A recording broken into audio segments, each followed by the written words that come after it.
Hello and welcome back to another video. How do you start a YouTube video? I don't even know. What's the intro? Hello. How's it? I'm not even sure. It seems awkward. Anyway, this is the manufacturer's race for Oceania first race, top split. And as you see, I qualified in pole. With a bit of help from Dog. I got a big fat draft off him in quali and gifted me the pole just ahead of him. Felt good about this one. The Ferrari has great pace around here, not as quick as the Toyota ahead of me now, but very solid and could save fuel quite comfortably. But unfortunately, just around here, Dog goes a little bit wide and taps me into the wall, and I gift him a 5-second penalty, and I thought myself and him would try to streak off or make a break for it, but gifting him a 5-second penalty like that just it made me feel so bad.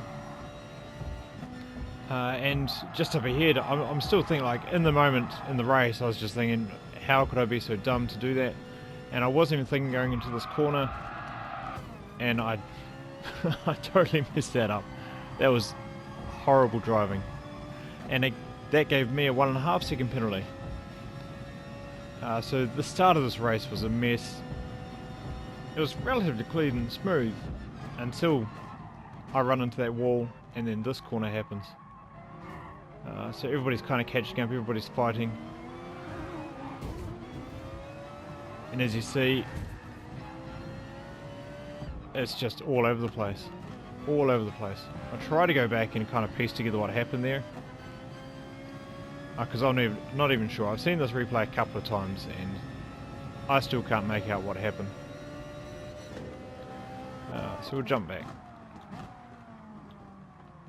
We'll go to GDR because he's overtaking me. Fair enough, that's fine. Gets a bit sideways.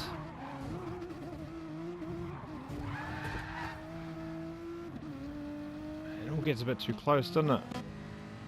Where's Adam? He's the one who went round. Ah, there it goes.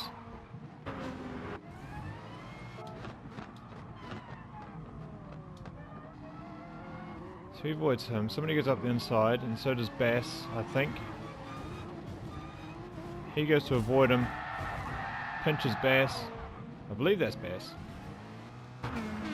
Let's go find him.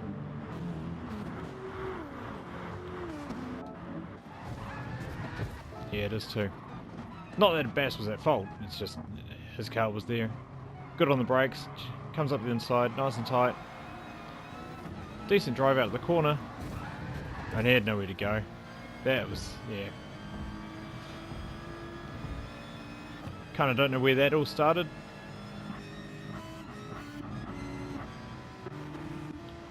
Where am I?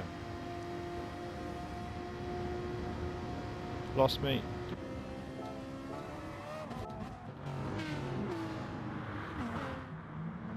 Not sure if this view would help at all.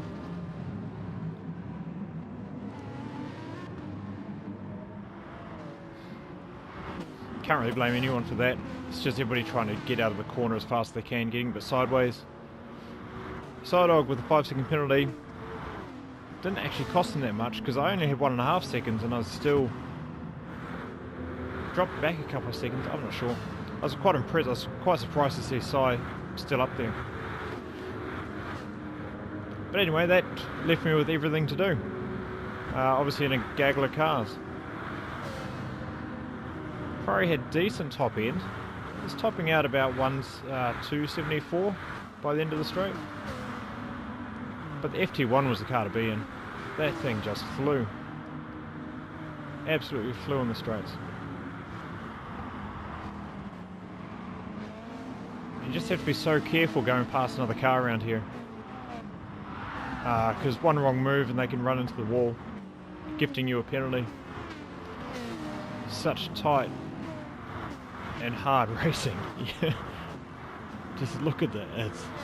It's cool. I love these tracks. I love the Tokyo tracks. I think they're a blast to drive around. And I love how close you have to come and how tight you have to be to the walls. But an FIA race, when everything is so tight and you're trying your darndest to get every point you can, things get a bit messy. Still love it though. Didn't do a second race because I ended up scoring decent points out of this, and I didn't want to risk, you know, it's so up in the air. You can do really well, or as you saw Adam, through no real fault of his own, loses a bunch of place and spins on the first lap. And that could happen to anybody. It is a bit of luck of the draw and how the traffic falls.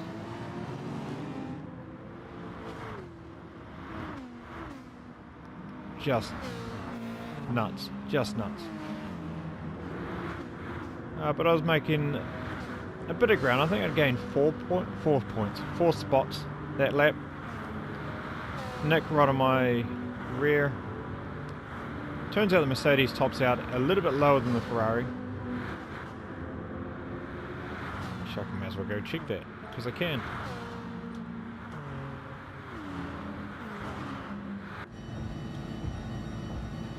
Road 268, 274, yeah he does.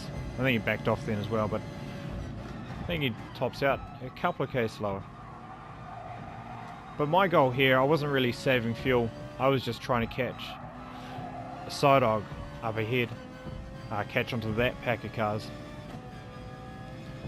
Sodog was in a room where he was starting 10th, 11th with some of the fast guys around the place, around the world, and he was coming up ahead, coming out in first. So I knew if I could catch him, that he had the pace and know-how to get to the top effectively. So that's what I was trying to do. I was just trying to close as fast as I can. Hopefully their fighting would slow them down, and I'll be able to latch onto their draft. So that was the goal at this stage, just to catch Sidog, catch that group of cars, and draft sort of back into contention. The three out ahead, GTR Freak, Nick and Kenny, had made a little bit of a gap. Jump up there now. That's just Nick and GTR actually. Kenny's a little bit further back.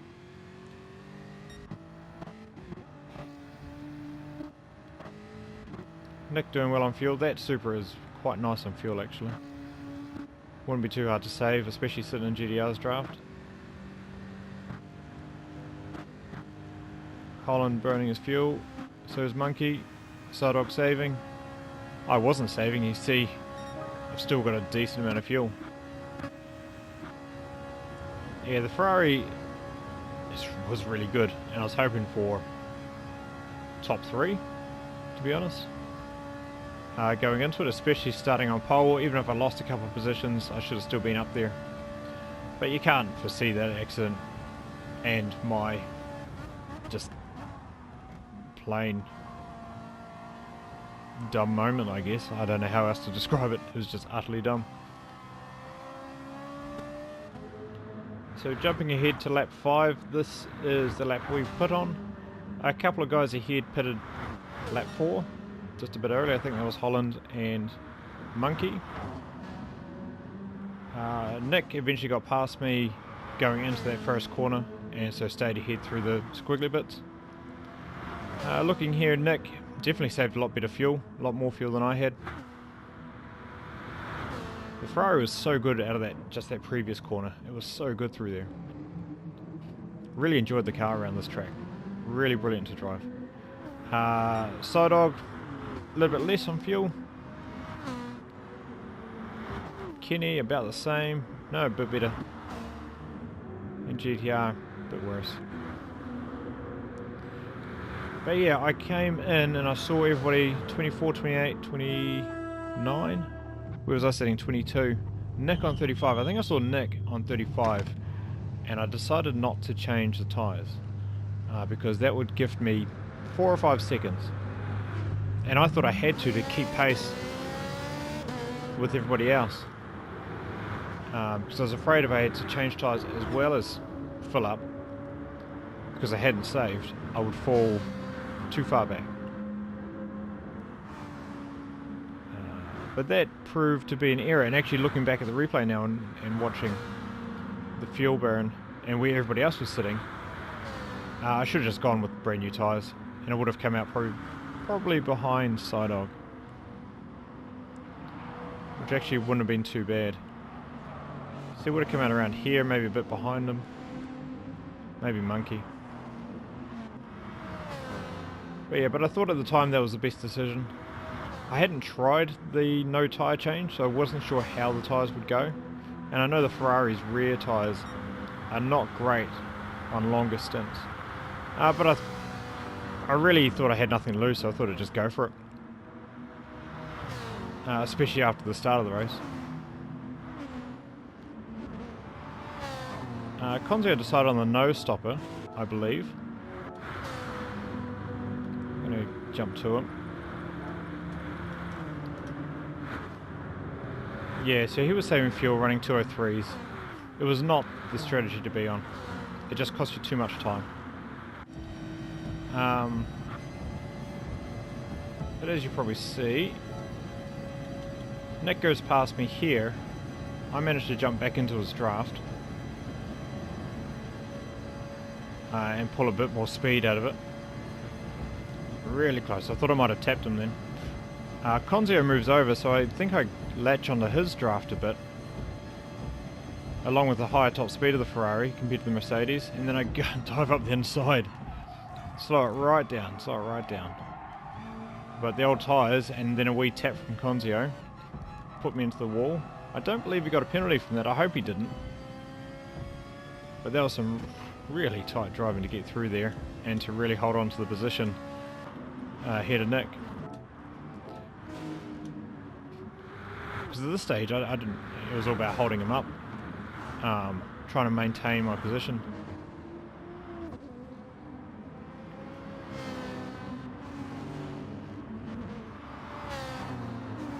And I knew he changed tyres, so I knew he had better pace than me. But I thought with the draft, and then as long as I went into this section ahead of him, he'd struggle to get past.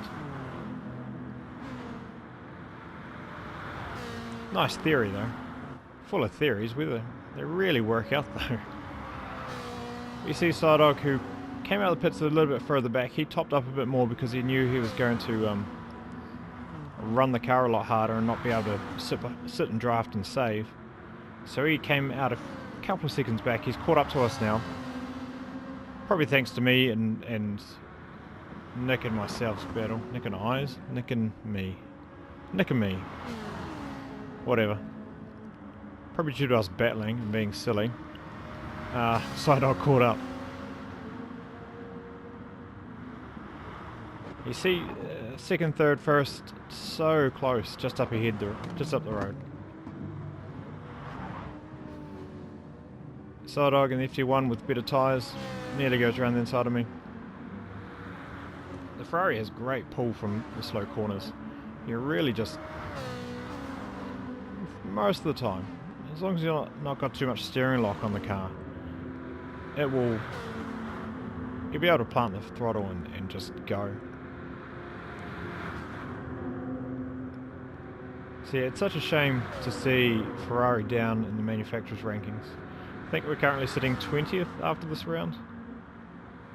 And it certainly should be up there. Top 12 should certainly be achievable for Ferrari. No problem. It's not top 5, certainly, but definitely up there.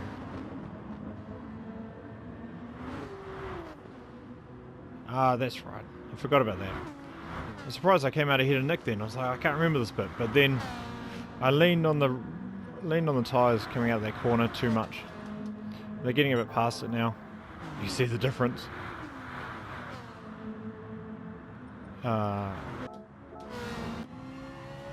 Just do it on board. So I just tried to accelerate where I normally would and just went round. Minor tap in the wall, but that gave Nick the position. Then I was in his draft or his dirty air. I wouldn't be able to keep pace with them through these fast corners. And that was basically the position to Nick lost. But just up ahead, the battle for the top three, I guess. How did Kenny get ahead? Because he was a few seconds behind, must have been fuel saving. Anyway, Nick gets a run, and they have it coming together, unfortunately. I can see why. The first time I saw this, I was like, what was Nick doing? Why would he go for that gap? But looking at it, there was a gap there, and it kind of got closed. I'm not sure if GDR came across. I don't believe he did. But really unfortunate.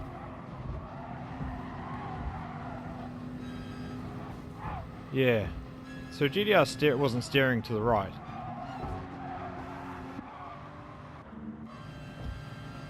Because it looks like a gap there, and I can see why Nick went for it. There's a gap there, it opens up, and then it just narrows down so much. But unfortunately, GDR got a penalty for that. As you can see him flashing the lights in the rear view, rather annoyed, and I'd be pissed off too, to be honest. When I first saw that, I thought that was entirely Nick, and what was he doing? But looking back, it's quite a... I see why, and I think most people would have done the same thing. Just the way the road narrows, and if you haven't done that before, then you probably don't expect it to close so much, because I didn't, looking just now. So that dropped GTR behind me for the last lap. Nick is chasing down Sodog, and Sodog with some, well, excellent top end speed starts catching those guys. Oh, and a cheeky block from... I don't even think you needed to do that. He gives them a bump draft. That was a bit rude, Si. I guess he didn't know the pace of the Mercedes. The Mercedes are known for to be quite fast cars down the straight, but it just doesn't have the top end of the Toyota. So even if he'd gone up the inside, up the outside, then Si still would have retained that position. Because when Nick comes out of his draft, then he just loses that speed again.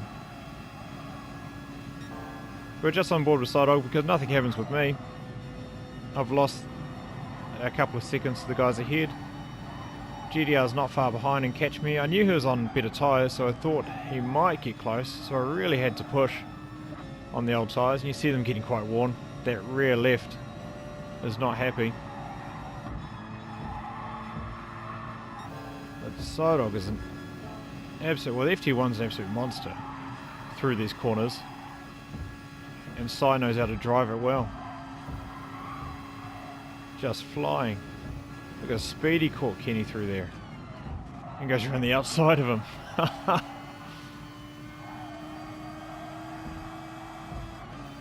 What a move. That was beautiful. Kenny had no answer. Might have been able to get a draft on him down the last straight.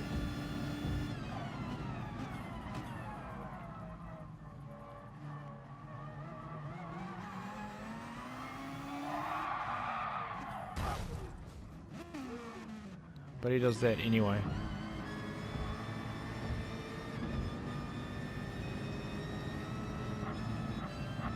Wow, Kenny's tyres are going, aren't they? Maybe why he struggled through those fast corners. But the Jag's got great top end.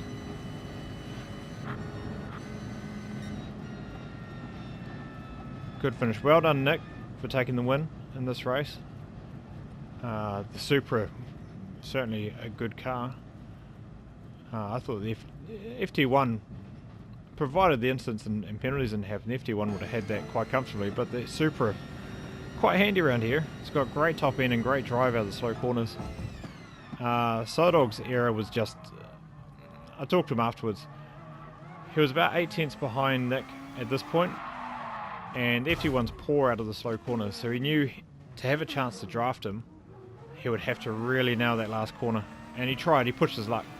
Obviously he pushed a bit too far that time, and it cost him that position. As he pointed out afterwards, Toyota still gets maximum points because Nick in the Toyota comes out on top. So Toyota once again, Oceania taking 40 points. Jaguar second, Mercedes third, and Ferrari fourth. Although I think second race, round 2, Ford gets more points than Ferrari, and I think another car does as well, I can't remember. Holland in 5th, Monkey 6th, Psydog falls back to 7th. But quite an intense race, very messy first lap, but it's always kind of going to be around here, isn't it? So by the end of that round, I've dragged Ferrari into 11th. I do see a bit of a weird discrepancy with the points on the right hand side, 95, 89, 90, 95. Don't know why that is. But at the moment it's showing me 11th. Hopefully I can finish in the top 10. I'm not going to compete with these guys up ahead. Toyota's just dominating at the moment. Psydog mostly taking it out with Nick with the last round. Yeah, not going to touch the top 4 or 5. Be lucky to compete with these guys, but that's where I want to be by the end. 6th, 7th, 8th, something like that. So that's the goal at this stage. 5 rounds to go. Nürburgring next. Thank you for watching. Thank you for hanging out this long, and hopefully we'll do it again on Saturday. Cheers.